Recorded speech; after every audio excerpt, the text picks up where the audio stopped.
it beats when you put your hands on me. Time goes fast, but yet so slow. I leave all thoughts, yeah, I let them go.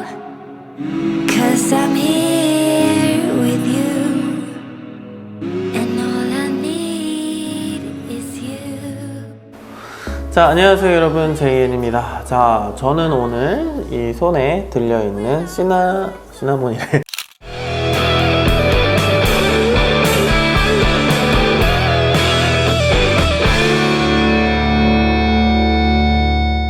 제 손에는 시루이사에서 나온 35mm 1.8 에나멀픽 렌즈가 제 손에 있습니다.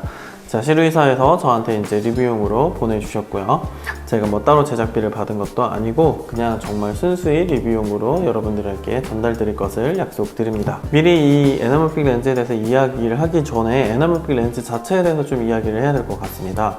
에나멀픽 렌즈 같은 경우는 그 예전 필름메이킹 시절에 테크놀로지가 받쳐주지 않을 때 이 와이드 광각 렌즈를 촬영을 할 수가 없어서 렌즈를 약간 원통형으로 만들어서 이런 식이죠. 이런 식으로 만들어서 원통형의 이 렌즈가 보이실까요? 이렇게 렌즈를 원통형으로 만들어서 좌우에 있는 이 배경을 좀 더 많이 담을 수 있게끔 구성되어져 있는 그런 렌즈입니다. 이 렌즈를 사용을 하게 되면은 이렇게 좌우가 눌려져서 나오는데요. 얘를 다시 펼치면은 위아래 검은색 바가 채워지면서 일명 시네바 또는 레터박스 블랙바가 생기가 되고, 요런 것들이 이제 많이 전통적으로 보여지고 그리고 많은 사람들이 보다 보니까 이러한 룩을 시네마틱하다 그리고 좀 영화스럽다 라고 생각하시는 분들이 굉장히 많아진 것도 사실입니다. 그래서 영화 같은 느낌 그리고 영화판에서 많이 쓰였던 이 에나멀픽 렌즈이기 때문에 많은 필름 메이커들이 이 시네마틱 룩을 위해서 에나멀픽 렌즈를 사용해 보고 싶어 하죠. 하지만 에나멀픽 렌즈는 굉장히 비쌌습니다. 특히 풀프레임용 에나멀픽 렌즈는 가격이 어마무시하죠. 그래서 시루이사에서 50mm 1.8 에나멀픽 렌즈 1.33배가 나왔을 때 많은 분들이 구매를 하셨고 애용을 했던 것으로 알고 있습니다.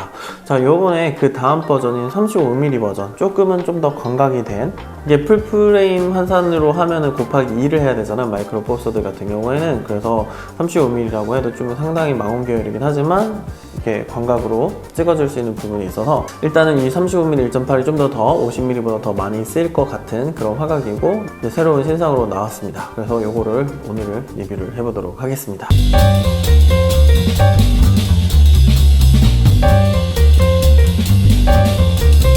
자, 먼저 외관 먼저 살펴보시면요, 캡이라든지 배럴이라든지 만듦새가 굉장히 단단하고 빌드 퀄리티가 상당히 좋습니다. 그리고 이 자체가 메탈 느낌이어가지고 굉장히 단단함을 느낄 수가 있고요. 무게는 좀 상당히 있는 편이에요. 700g인데 일반적인 2470 2.8의 무게라고 보시면 될 것 같고요. 링은 포커스 링과 조리개 링이 두 개가 있습니다. 자, 매뉴얼 렌즈입니다. AF가 아니고 매뉴얼 렌즈이고, 매뉴얼 렌즈이기 때문에 이 포커스 풀링에 도움을 줄 수 있는 이런 아이템까지 같이 동봉되어서 보내집니다. 조리개는 1.8부터 F16까지 갈 수가 있고요. 초점거리는 최소 초점거리는 0.85m부터 쭉 무한대까지 갈 수가 있겠죠. 최소 초점거리가 0.85m니까 85cm 정도잖아요. 그래서 좀 어느 정도 거리를 들고 포커스를 맞춰야 된다는 점. 그리고 35mm 1.8이기 때문에 심도가 얕기 때문에 포커스 풀링을 할 때 조금은 조심을 해서 해야 된다는 점이 있습니다. 일단은 빌드 퀄리티는 제가 깔 게 없을 정도로 굉장히 단단하고 잘 만들어져서 나왔습니다. 그래서 쓸 때 이 만족감이 또 손에 잡히는 묵직감이 굉장히 마음에 들어서 저는 외관은 정말 잘 빠졌다 라고 이렇게 말씀드리고 싶네요. 자, 이 렌즈의 장점과 단점에 대해서 이야기를 해볼게요. 일단 장점 먼저 얘기를 할 거고 그 다음에 단점, 그리고 나서 어떤 분들한테 추천을 하는지 이 순서대로 이야기를 하겠습니다. 자, 장점 같은 경우는 일반적인 에나멀픽 렌즈들이 가지고 있는 장점들을 다 가지고 있다고 보시면 될 것 같습니다. 첫 번째로 에나멀픽 렌즈를 왜 쓰냐라고 했을 때, 일단은 와이드 앵글을 잡기 위해서 이렇게 옆에를 이렇게 짜부려뜨려서 찌그러서 찍는다고 하는 그런 목적이 있지만, 또 한 가지 부가적인 장점이 뭐냐면은 특히 얼굴 클로즈업을 찍을 때 저희가 망원으로 찍잖아요. 저 망원 85mm로 찍게 되면은 배경 압축도 일어나가지고 배경이 거의 다 사라지고 인물만 나오게 됩니다. 하지만 에나멀픽 렌즈를 촬영했을 경우는 배경이 살아있어요. 배경이 많이 잡히고 배경 압축이 덜 되어 있는 거죠. 인물을 찍으면서 배경을 함께 찍으려면 에나멀픽 렌즈를 사용을 하는 거죠. 그리고 나서 또 한 가지 장점은 이 와이드 앵글을 찍었을 경우에는 얼굴이 왜곡이 되는데 에나멀픽 렌즈로 찍어서 이렇게 다시 디스퀴징해서 폈을 경우에는 얼굴의 왜곡이 거의 없습니다. 이 광각이 아니라 일종의 망원 렌즈인데 옆에 주변부를 많이 잡아 찍었기 때문이죠. 그래서 일단은 얼굴 왜곡이 안 되는 그 다른 건물의 선이라든지 아니면 나무의 선들이 이렇게 휘지 않게끔 찍어주는 렌즈이기 때문에 이 왜곡을 싫어하는 필름 메이커들이 굉장히 좋아할 수밖에 없는 그런 렌즈라고 보시면 될 것 같아요. 또 한 가지, 이게 4:3의 비율로 찍고 옆으로 늘리기 때문에 마이크로 포서드의 4:3 비율의 어떤 그 센서 자체를 전부 다 활용할 수 있다는 게 또 한 가지 장점이고요. 그리고 일단 아무래도 그거를 이제 Y축을 눌리다 보면은 이 픽셀도 같이 눌리기 때문에 보케 또한 이 타원형으로 나옵니다. 보케가 동글동글 나오는 게 아니라 이렇게 쭉 눌려가지고 타원형으로 나온다는 점, 이런 부분들이 에나멀픽 렌즈들의 특징인데 그 렌즈의 특징을 전부 다 활용할 수 있는 거죠. 그리고 에나멀픽 렌즈는 또 이것 때문에 에나멀픽 렌즈를 사용한다라는 사람이 있을 정도예요. 그건 바로 뭐냐면 좌우로 빛이 갈라지는 라이트 스트릭 효과입니다. 그래서 역광으로 했을 때 빛이 막 이렇게 꽃 모양으로 나오는 게 아니라 좌우로 갈라져서 나와요.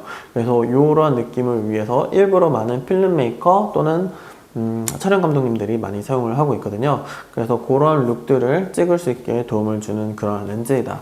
또 한 가지 장점은 이 포커스링과 그 다음에 조리개링이 클리킹이 없어요. 굉장히 부드럽게 돌아가서 자연스럽게 조리개와 그리고 포커스를 맞출 수 있게 해준다는 점. 그리고 또 한 가지는 1.8 조리개이기 때문에 저조도에서 얼마든지 광량을 확보하면서 찍을 수 있는 그러한 조리개 값이다. 또 한 가지는 가장 강력한 거죠. 가격이죠. 에나멀픽 렌즈는 아까 서두에서 말씀드렸듯이 굉장히 비쌌습니다.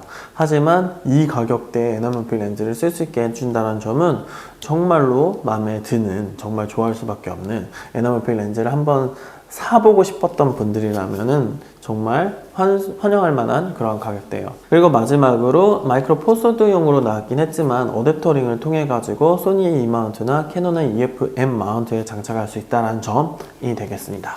자, 아쉬운 점은 있어요. 요즘 시대는 좀 AF 시대잖아요. 시네마 카메라들도 FX9, FX6, 캐논의 C70, 캐논의 C300, C500 등등등 AF를 달고 나오는데 매뉴얼 렌즈예요.